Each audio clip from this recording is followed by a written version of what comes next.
시드기야가 왕위에 오를 때에 나이가 21세라. 예루살렘에서 11년 동안 다스리니라. 그의 어머니의 이름은 하무달이라. 림나인 예레미야의 딸이더라. 그가 여호야김의 모든 행위를 본받아 여호와 보시기에 악을 행한지라. 여호와께서 예루살렘과 유다에게 진노하심이 그들을 자기 앞에서 쫓아내시기까지 이르렀더라. 시드기야가 바벨론 왕을 배반하니라. 시드기야 제9년 열째 달 열째 날에 바벨론 왕 느부갓네살이 그의 모든 군대를 거느리고 예루살렘을 치러 올라와서 그 성에 대하여 진을 치고 주위에 토성을 쌓음에 그 성이 시드기야 왕 제11년까지 포위되었더라. 그의 넷째 달 9일에 성중에 기근이 심하여 그 땅 백성의 양식이 떨어졌더라. 그 벽이 파괴됨에 모든 군사가 밤중에 그 성에서 나가 두 성벽 사이 왕의 동산 견문길로 도망하여 갈대아인들이 그 성읍을 에워쌌으므로 그들이 아라바 길로 가더니 갈대아 군대가 그 왕을 뒤쫓아가서 여리고 평지에서 시드기야를 따라잡음에 왕의 모든 군대가 그를 떠나 흩어진지라. 그들이 왕을 사로잡아 그를 하맛 땅 라블라에 있는 바벨론 왕에게로 끌고 가매 그가 시드기야를 신문하니라. 바벨론 왕이 시드기야의 아들들을 그의 눈앞에서 죽이고 또 라블라에서 유다의 모든 고관을 죽이며 시드기야의 두 눈을 빼고 노사슬로 그를 결박하여 바벨론 왕이 그를 바벨론으로 끌고 가서 그가 죽는 날까지 오게 가두었더라. 바벨론의 느부갓네살 왕의 19째 해 5째 달 10째 날에 바벨론 왕의 어전사령관 느부사라단이 예루살렘에 이르러 여호와의 성전과 왕궁을 불사르고 예루살렘의 모든 집과 고관들의 집까지 불살랐으며 사령관을 따르는 갈대아 사람의 모든 군대가 예루살렘 사면 성벽을 헐었더라. 사령관 느부사라단이 백성 중 가난한 자와 성중에 남아있는 백성과 바벨론 왕에게 항복한 자와 무리의 남은 자를 사로잡아 갔고 가난한 백성은 남겨두어 포도원을 관리하는 자와 농부가 되게 하였더라. 갈대아 사람은 또 여호와의 성전의 두 녹기둥과 받침들과 여호와의 성전의 놋대야를 깨뜨려 그 놋을 바벨론으로 가져갔고 가마들과 부삽들과 부집개들과 주발들과 숟가락과 섬길 때에 쓰는 모든 놋그릇을 다 가져갔고 사령관은 잔들과 화루들과 주발들과 솥들과 촛대들과 숟가락들과 바리들 곧 금으로 만든 물건에 금과 은으로 만든 물건에 은을 가져갔더라. 솔로몬 왕이 여호와의 성전을 위하여 만든 두 기둥과 한 바다와 그 받침 아래에 있는 12놋소 곧 이 모든 기구의 놋 무게는 헤아릴 수 없었더라. 그 기둥은 한 기둥의 높이가 18규빗이요 그 둘레는 12규빗이며 그 속이 비었고 그 두께는 네 손가락 두께이며 기둥 위에 놋머리가 있어 그 높이가 5규빗이요 머리 사면으로 돌아가며 꾸민 망사와 석류가 다 놋이며 또 다른 기둥에도 이런 모든 것과 석류가 있었더라. 그 사면에 있는 석류는 96개요 그 기둥에 둘린 그물 위에 있는 석류는 도합이 100개이었더라. 사령관이 대제사장 스라야와 부제사장 스바냐와 성전 문지기 세 사람을 사로잡고 또 성 안에서 사람을 사로잡았으니 곧 군사를 거느린 지휘관 한 사람과 또 성중에서 만난 왕의 내시 7명과 군인을 감독하는 군 지휘관의 서기관 하나와 성 안에서 만난 평민 60명이라. 사령관 느부사라단은 그들을 사로잡아 림나에 있는 바벨론의 왕에게 나아가매 바벨론의 왕이 하맛 땅 림나에서 다 쳐 죽였더라. 이와 같이 유다가 사로잡혀 본국에서 떠났더라. 느부갓네살이 사로잡아간 백성은 이러하니라. 제7년에 유다인이 3023명이요 느부갓네살의 18째 해에 예루살렘에서 사로잡아간 자가 832명이요 느부갓네살의 제23년에 사령관 느부사라단이 사로잡아간 유다 사람이 745명이니 그 총수가 4,600명이더라. 유다 왕 여호야긴이 사로잡혀간 지 37년 곧 바벨론의 에월무로닥 왕의 즉위 원년 12째 달 25째 날 그가 유다의 여호야긴 왕의 머리를 들어 주었고 감옥에서 풀어 주었더라. 그에게 친절하게 말하고 그의 자리를 그와 함께 바벨론에 있는 왕들의 자리보다 높이고 그 죄수의 의복을 갈아입혔고 그의 평생 동안 항상 왕의 앞에서 먹게 하였으며 그가 날마다 쓸 것을 바벨론 왕에게서 받는 정량이 있었고 죽는 날까지 곧 종신토록 받았더라. 아멘.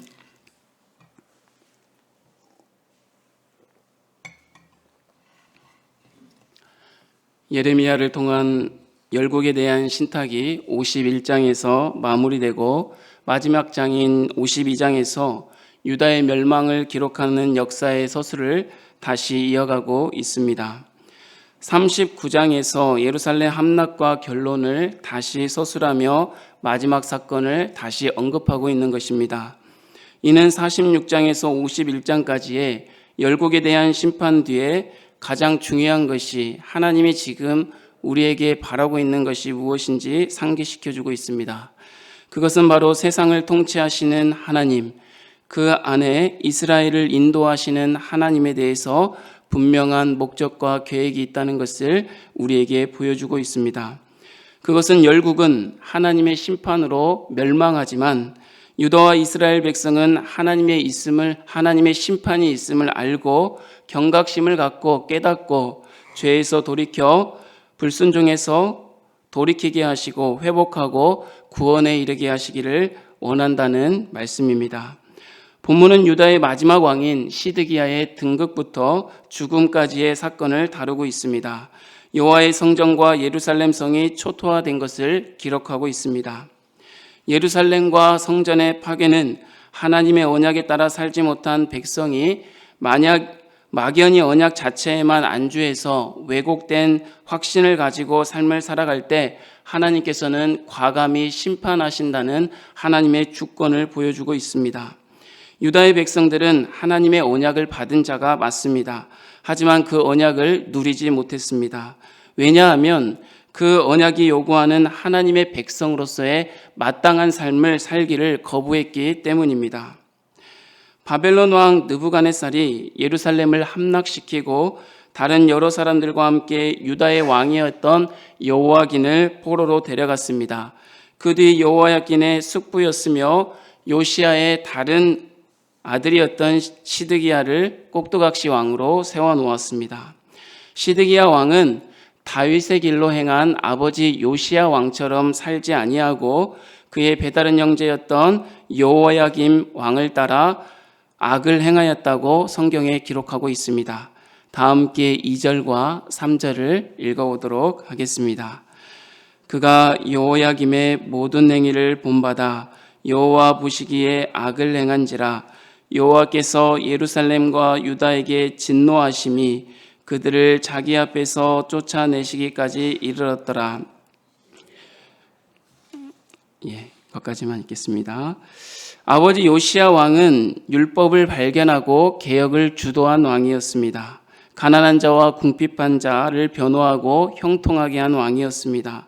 그러나 요시야의 왕의 다른 아들들 여호야김과 또 오늘 본문에 나오는 시드기야 왕은 아버지를 따라 선을 행하지 아니하고 악행을 따라 우상을 숭배하고 무죄한 자들의 피를 흘리는 일을 자행했습니다. 오죽했으면 오늘 금방 읽은 말씀처럼 하나님께서 그들을 자신 앞에서 쫓아내시기까지 하겠다라고 이렇게 말씀하고 있는 것을 봅니다.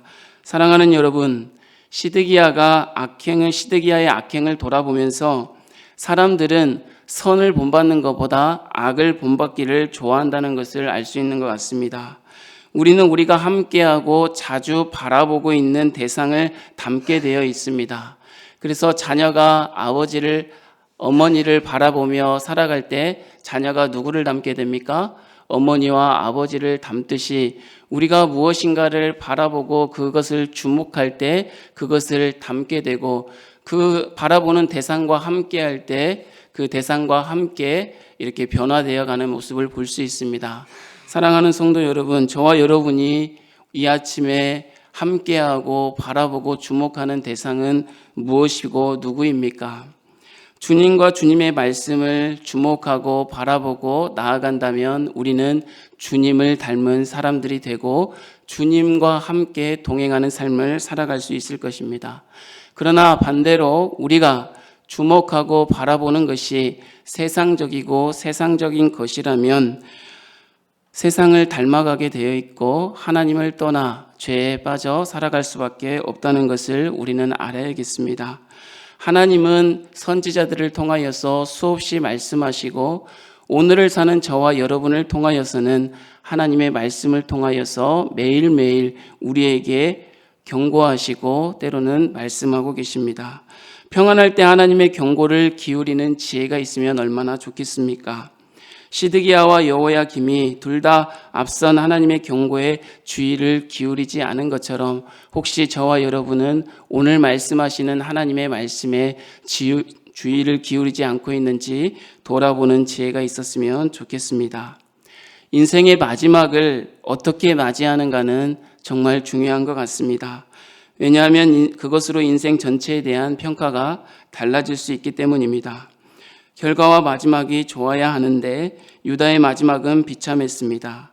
시드기야는 선왕인 여호야김 왕의 삶을 본받아 악을 행하였다고 말하고 있습니다. 여호야김이 어떤 악을 행하였습니까? 하나님의 경고의 말씀을 무시하고 행하다가 바벨론의 포로가 되었던 것입니다. 시드기야도 똑같이 여호야김처럼 악을 행하였다고 이야기하고 있습니다. 그렇다면 그 악도 무엇입니까? 하나님의 말씀에 따라 순종하지 아니하고 불순종하여 살았기 때문에, 똑같은 범죄를 저질렀기 때문에 심판을 받고 또 예루살렘이 함락되고 성전이 파괴되는 그러한 일들을 겪게 되었습니다. 21세의 왕위에 오른 시드기야, 9년에 예루살렘 성이 포위되게 되고 11년에 결국 예루살렘이 바벨론에 의해서 함락되어지게 됩니다. 이 전쟁 중에 도망가던 시드기야 왕은 어떻게 되었습니까? 잡혀서 눈이 뽑혀버렸고, 또한 그의 아들들과 지도자들은 어떻게 되었습니까? 칼로 죽게 되었습니다. 그뿐만이 아닙니다. 성전은 어떻게 되었습니까? 불타버렸습니다. 백성들은 어떻게 되었습니까? 포로로 잡혀갔습니다. 그리고 성전의 모든 기물들은 어떻게 되었습니까? 모두 빼앗기고 말았습니다. 사랑하는 성도 여러분, 하나님의 심판은 피할 길이 없습니다. 하나님은 말씀대로 역사하시기 때문입니다. 그러므로 우리는 마지막 심판의 순간을 생각하며 살아야겠습니다. 우리가 오늘 하루를 살지만 하나님께서 우리를 심판하실 날을 기억하고 살아야겠습니다. 우리가 하나님 보시기에 어떤 인생을 살아왔는지 그때 적나라하게 드러나기 때문입니다. 어리석은 죄악된 삶이 우리의 마지막 날을 참혹하게 할 것이라는 사실을 잊지 않기를 바랍니다. 악한 자들의 형통함과 현재의 풍요로움과 편안한 모습을 바라보지 말고, 그렇기 때문에 심판자 되시는 주님을 기억하고 그분을 주목하고 살아가기를 원합니다. 사람을 두려워하지 아니하고 하나님을 두려워하는 저와 여러분이 되었으면 좋겠습니다. 사람을 기쁘시게 하려고 하는 우리의 삶이 아니라 하나님을 기쁘시게 하려는 저와 여러분의 삶이 되기를 축복합니다. 시드기야 왕의 비참한 최후와 성전이 헐리고 유다 백성들은 바벨론으로 사로잡혀가고 성전의 모든 기물들은 약탈당하는 모습만 보면 유다와 이스라엘 백성들이 완전히 멸망당한 것처럼 보입니다. 그러나 예레미야서는 그렇게 마무리하고 있지 않습니다. 이러한 처참한 사건의 기술에도 불구하고 예레미야서는 부정적인 것이 아닌 긍정적인 내용으로 마치고 있습니다.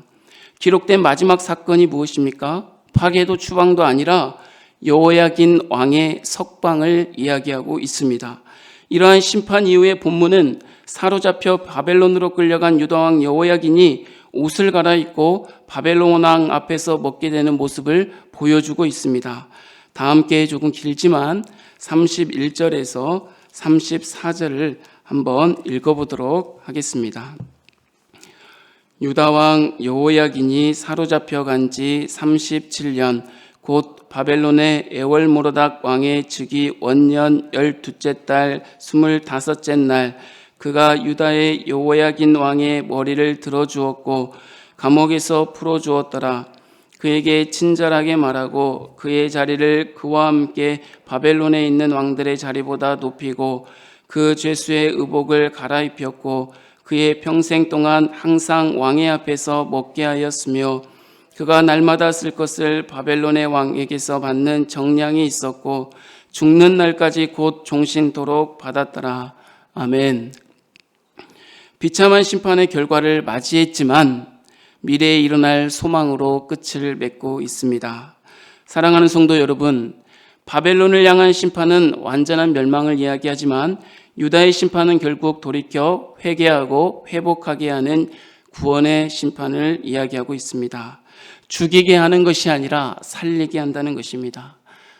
사랑하는 성도 여러분과 제가 하나님 앞에 살아갈 때 하나님께서는 우리의 모든 삶을 통하여 우리의 죄를 돌이키게 하실 것입니다. 그리고 회복하게 하실 것입니다. 죽이게 하는 것이 아니라 살리게 하시는 하나님의 역사를 우리는 오늘도 살아갈 것입니다. 우리는 실패해도 하나님은 절대 실패하지 않으십니다. 때로는 우리의 삶의 속에서 아픔과 어려움과 힘든 역경 속에서 때로는 전부 인생이 끝나버린 것 같은 절망 속에서도 결코 낙심하지 말아야 될 것은 하나님의 은혜가 오늘도 이 시간에 저와 여러분에게 함께하기 때문입니다. 다시금 힘과 소망을 가져야 할 이유가 무엇입니까? 바로 하나님의 은혜입니다. 사랑하는 여러분, 하나님은 우리 모두에게 선물을 주셨습니다. 선물을 귀하게 여기지 아니하는 자는 그 선물을 빼앗기게 될 것입니다. 많은 성도가 그 선물을 빼앗기고 나서야 비로소 그 가치를 깨닫고 후회하게 됩니다. 그러나 저와 여러분은 하나님이 주신 귀한 선물을 소중히 여기고 감사히 여기며 살아가는 복된 인생이 되었으면 좋겠습니다. 보이는 것이 다가 아닙니다. 우리가 오늘 살아가는 삶 속에서 만나는 사람들이 다가 아닙니다. 그 너머에 있는 하나님을 볼 수 있는 저와 여러분이 되고 그 사람들과의 만남 속에서 함께 하시는 하나님을 만나볼 수 있는 저와 여러분이 됐으면 좋겠습니다. 명절이 되어서 많은 친척들 또 가족들이 오고 갈 텐데 그 가운데 우리 가정 속에서 역사하시는 그 너머에서 역사하시는 하나님의 깊으신 사랑과 변함없으신 사랑과 끊을 수 없는 사랑을 오늘 맛보아 알고 주님과 동행하는 저와 여러분이 되기를 주님의 이름으로 축복합니다. 하나님 아버지 감사합니다. 연약하고 부족한 죄 많은 저희들 하나님께서 함께하여 주시니 감사합니다. 하나님께서 함께 하시지 않는다면 한 걸음도 나아갈 수 없는 인생임을 고백합니다. 마지막 때에 심판하시는 주님을 바라보며 오늘을 살아갈 수 있는 저희들 되어질 수 있도록 은혜 베풀어 주시옵소서. 하나님 아버지 이해하지 못하는 고난을 겪고 만날 때에도 궁일이 여기시는 하나님의 구원을 소망하게 하시고 선하게 인도하실 하나님을 의지하는 믿음을 가질 수 있도록 은혜 베풀어 주시옵소서. 세상의 가치관이 아니라 진리와 생명 되신 하나님의 말씀을 따라 오늘도 순종하며 살아갈 수 있는 저희들 되어줄 수 있도록 은혜 베풀어 주시옵소서. 예수님의 이름으로 기도하옵나이다. 아멘.